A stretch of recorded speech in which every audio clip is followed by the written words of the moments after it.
Now, you became chief in 2010, right? Yes. Yes, in 2010.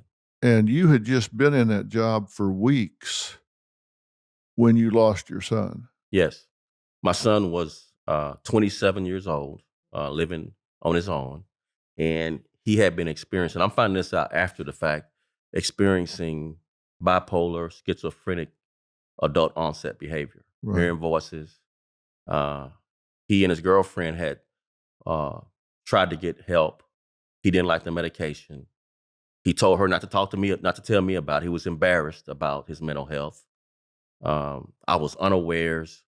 Um, he has a psychotic episode. He's experimenting with marijuana that's laced with hallucinogenic drugs, and he gets a gun and just starts shooting. He's shot and killed by police, and an officer is killed in this horrific shootout in a suburb of Dallas. And I'm in the job just a few weeks. Burying a child is bad enough, but the circumstances that happened was just over the top grief. So he shot and killed one of your officers? A suburban cop. Right. Yeah. And then he was killed Yes. by an officer. Yes. And he was mentally ill. Yes. I mean, it's a perfect storm. Police it's like a family. So you grieving twofold. Yeah. You're grieving for the loss of your child, and you're grieving for the loss of a police brother. And there's people talk about, what do you say? Nothing you can say to. It's a grief and a pain that's dark and deep. It really is, and it's. But for my faith in Christ, that I'm able to even talk about it. And I think it's important for me to talk about it. It's therapy for me. I've talked about it on more than one occasion. But the despair and the sense of loss, it's. And I know you talk to a lot of people that's lost people that they love. It's a big hole that never gets filled. There's time doesn't help. People tell you, just give it some time. Time doesn't help.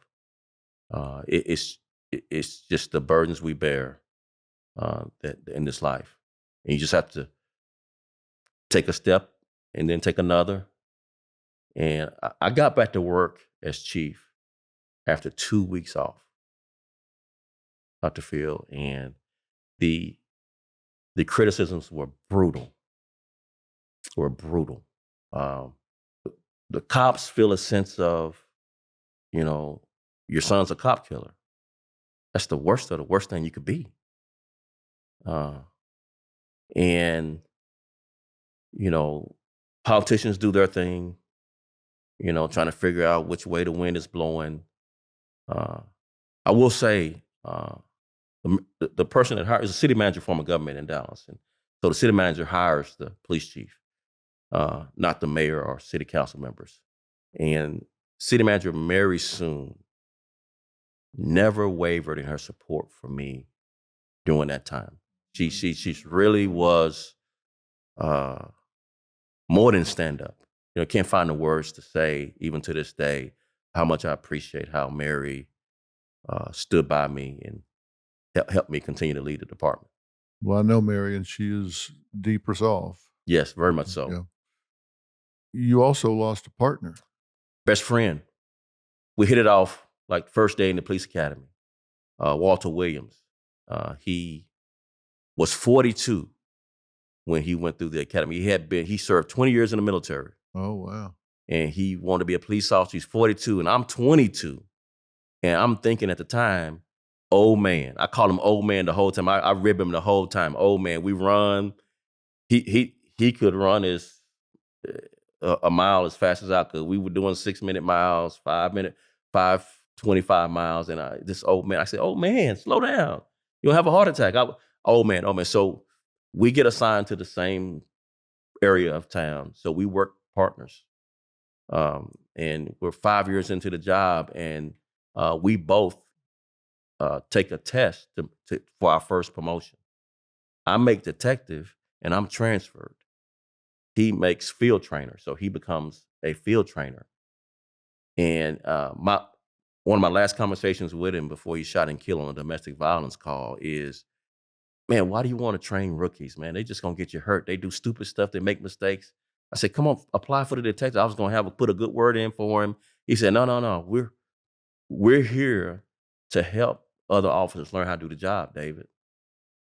I'll never forget that last conversation. I said, man, I said, these rookies, they gonna do, you gonna have you fighting people and they just do stupid stuff. Rookies make mistakes. He was determined to give back and teach rookies how to do the job right. And he always wanted to be police chief. I said, okay, well, I'll help you, but I said, I can't deal with politics. He said, no, no, no, I'm gonna be police chief one day. I said, man, God bless you. I said, that's just not for me.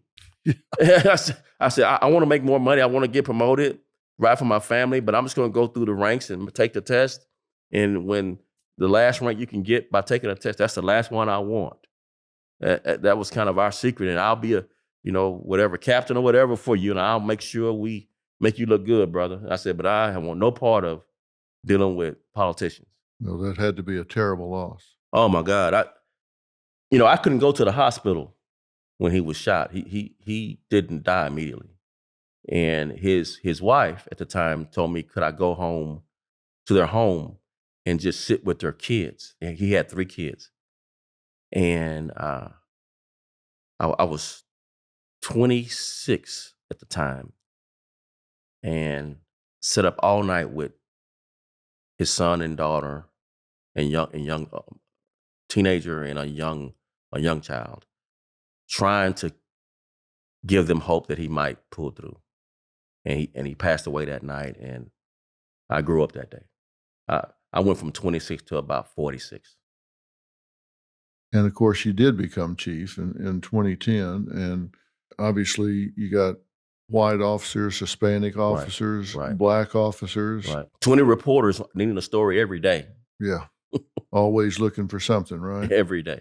And you did a lot of controversial things. I did. But one of the things you were always very outspoken about was reducing police violence. Yes. Which seems a bit of a contradiction because your favorite thing was SWAT. Yes. And you came from SWAT. And I've got friends on Dallas SWAT, and they have T-shirts that say you can run, but you'll just die tired. I mean, it's like they get called when things get bad, right? That's right. And I have a lot of that in me.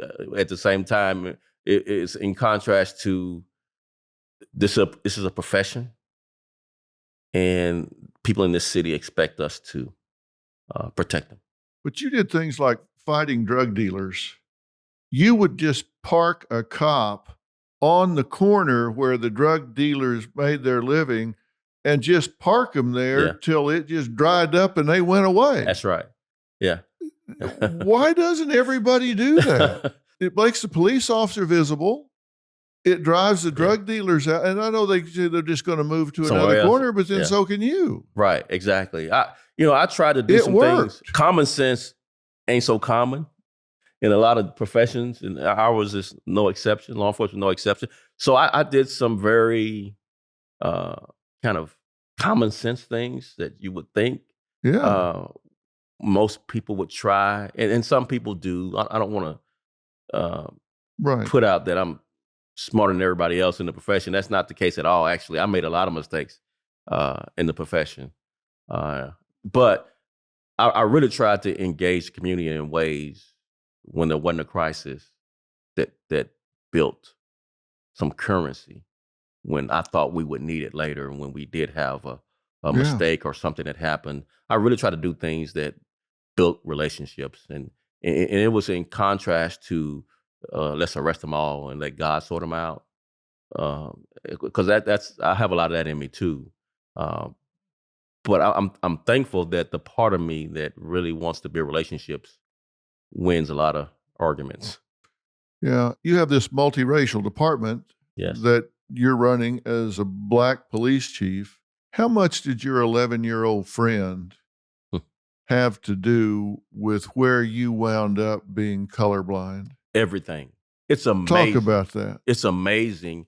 Every time I talk about that, I'm amazed at this story. So I'm in the first group of kids in the Dallas Independent School District that are bused during desegregation in 1971. I'm in 6th grade. And I'm going to an all-black elementary school in 6th grade. And Judge Barefoot Sanders orders Dallas Independent School District to desegregate its schools. And overnight, the next school year, instead of the school I used to walk to, I'm bused on the other side of town to Mark Twain Elementary, all-white school. Just a handful of blacks. And DrPhil, I'm not exaggerating. No one spoke to me for 3 months. Seriously? I'm walking in the hallways like I'm invisible. No one spoke to me for 3 months. And I hate it. I hate going to school. It's starting to shape my view of whites. I hadn't grown up around whites, and my school had all black teachers. So this is my experience for 3 months, that no one's speaking to me. I raised my hand to answer a question. The teacher never calls on me. None of the white kids speak to me. And one day I'm walking out of the school to get on the bus to go home. The most popular white kid in school, his name is Mike Schillenberg, says, "Hey, David, you want to come to my house for dinner?" Just out of the blue. Knew my name. First person that spoke to me. I stop. The bus takes off. I turn around. And let me try to describe Mike Schillenberg. Mike Schillenberg is a 6th grade, 11-year-old Brad Pitt looking guy. I mean, all the guys look up to him in 6th grade, and all the girls love Mike Schillenberg. Popular, good looking, blonde hair, blue eye. I mean, just picture perfect. And I turned, I said, yeah. Who's gonna turn down Brad Pitt for dinner? So I'm going, And so load me up. Huh? yeah, let's go. And we walk, and I'm walking with it. I'm thinking, first thing I'm thinking is, at 11-year-old, man, white people should eat dinner early, because it's like 3 o'clock, and my mom ain't gonna cook till 7. So that's the first thing, is that dinner gonna be ready when you get home, Mike. And we walk in. His mother calls him to the kitchen. He hadn't told her he was gonna invite me over for dinner. And they're going back and forth, whispering in the kitchen about this. And I'm sitting on the plastic furniture. You know how they wrap the furniture in plastic in the 70s? And I'm thinking, man, I'm about to get uninvited to dinner. I'm feeling like Sidney Poitier, but I'm trying to walk out the front door. I said, man, I'm not going to get embarrassed and get kicked out of the house. So, but before I got to the door, his mom comes out with 2 pot pies. And we sit down, and DrPhil, I'm not exaggerating. You would thought we'd known each other our whole lives. We are like 2 people. We talk all evening. We play outside. We lose track of time. It's starting to get dark. I miss my bus. My mom doesn't know anything about this. And so, Mike's mom got to take me home and to the hood at dark. She ducking down. Yeah, that's the fastest driving white woman I ever seen. It's like she drive NASCAR. But we get home, and my mom has convened a search party to look for me, because she thinks the Klan got me, and I'm like in a ditch about to die or something. Right. And she turns around and hugs me, kisses me, asks me, where the hell you been? And I point toward Mike's mom's car behind me, and she speeds off in a dust of smoke. It goes where the car had been. It's funny as hell. And Mike changed my view of race forever. Just with that invitation. And y'all remain friends from We're best friends to this day. Really? To Best this friend. day? Yes. What's he do? He's a banker in Dallas. Really? Yeah. He went to the University of Texas, like me. Yeah. I'll never get sucked into first being a victim, because you're not going to treat me second class. You're just not going to do it. Or,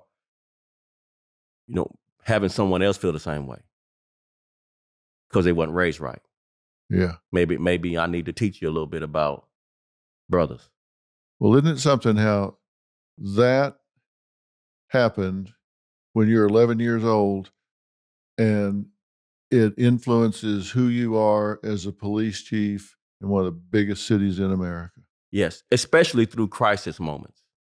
That having that lens of a young white person treating me with respect is revealed during crisis moments, much more than any other time. Do you have a strategy, a philosophy for school shootings? Should there be armed guards at the schools? Should the teachers be armed? Right. What is the solution? How do we combat this? I've been discussing this with a couple of uh, independent school district police chiefs recently. So I got a lot of information about this. It's multifaceted solution, more than one solution. Number one, we need to put the money into bulletproof glass for our classrooms, including the doors, and make those safe rooms that you just can't shoot through. We need to have limited access to our schools. Our schools have 20, 30 doors where you can come off the street and walk in anywhere. Need to have limited access to our schools. We need to have a system to communicate to the staff when we have an incident. In many of our school shootings, one area of the school didn't even know what was happening compared to the other side of the school. The old intercom system just is not 21st century solution to this complex problem. When we had the intercom system, they never would have imagined school shootings when that was created. Next is a touchy subject, but I've mentioned it before. We need to be able to, through primary care for our young people, identify mental health and have access to quality mental health for our young people. Not that mental health equals school shooting. That's not what I'm saying. I'm saying early identification can lead to mitigating it evolving to a violent circumstance.